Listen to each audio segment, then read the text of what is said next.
Andrew Jackson जो है ये 1829 से लेकर 37 तक प्रेसिडेंट रहा। तो इसका बैकग्राउंड देखेंगे, इसने मिलिट्री के अंदर सर्व किया था पहले, जो 1812 वाली वार थी उसके अंदर ब्रिटिश को शिकस्त भी दी थी।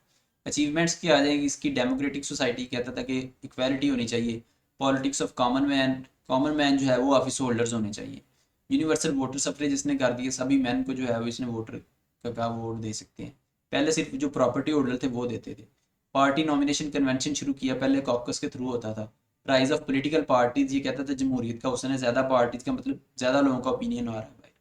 पॉपुलर कंपेनिंग किया, कंपेन के अंदर इसने फिर लोगों का इंटरेस्ट बहुत बढ़ा दिया। एंटरटेनमेंट होती थी, लंगर पानी होता था, इस तरह जो चीज़ें हैं, तो लोगों का इंटरेस्ट बढ़ गया।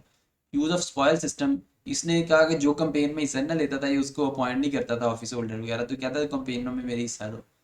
तो किचन कैबिनेट, कैबिनेट जो है एक शेडो कैबिनेट होती है जो अपोजिशन अपॉइंट करती है, एक ऑफिशियल जो होती है जो मिनिस्टर्स वगैरह होती हैं, और किचन जो होती है जो दोस्त वगैरह उनकी कैबिनेट बनाई होती है। इंडियन रिमूवल एक्ट लेके आया 1830 में, नेटिव्स को इसने जो है वो मिसिसिपी से ज़बरदस्ती निकाला था। तो जैक्सोनियन डेमोक्रेसी के अगर ऊपर क्वेश्चन आता है तो आप कहेंगे ये प्रिविलेज जो क्लास है ना उनके अपोज था। ये वर्कर क्लास कहता था वो मेहनत करती है तो प्रिविलेज को क्यों हम ऊपर लेके आए, वर्कर क्लास ऑफिस होल्डर होनी चाहिए। सेंट्रल बैंक के खिलाफ था, डिसेंट्रलाइजेशन कहता था होनी चाहिए।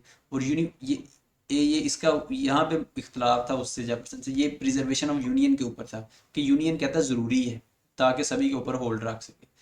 तो कांग्रेस के साथ इसके रिलेशन अच्छे नहीं थे, इसीलिए सबसे ज़्यादा वीटो पावर इसने यूज़ की है। तो स्ट्रिक्ट अगेंस्ट इंडियंस के उनके इंडियन रिमूवल एक्ट भी लेके आया था। Thank you very much.